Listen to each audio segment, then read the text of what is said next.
Hi guys, in this video I'm going to show you another spreadsheet software that you may not have heard of called LibreOffice.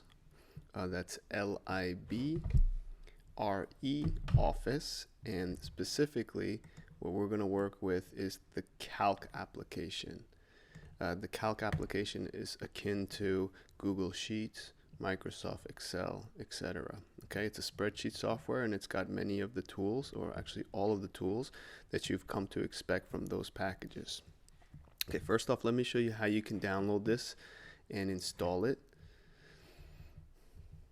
First off, just Google LibreOffice. It's very simple to install. It's multi-platform, so you can go ahead and just download LibreOffice. Make sure you download it for the correct operating system that you're working with. You see Mac OS, Windows.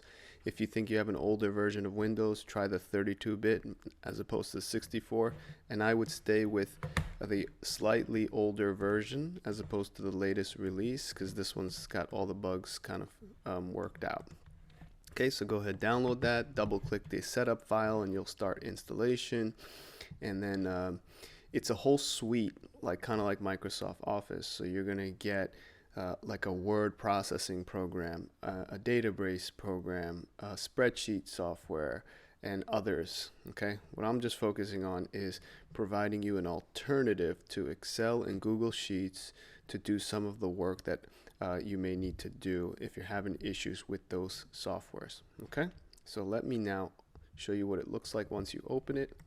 Okay, you get the sheets down here, just like in any spreadsheet software. You got your little menu system, and of course you got your rows and columns. Okay, so now what I want to jump into is a little example.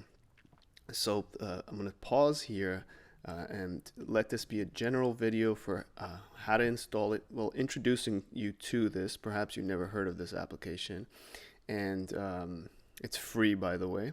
And where to find it and how to install it and what it looks like. And then subsequent videos, I'm going to show you how to use it in some of the tasks that maybe you've been doing in Excel or Google Sheets. Okay, so I hope this was helpful. Till next time, have a great day.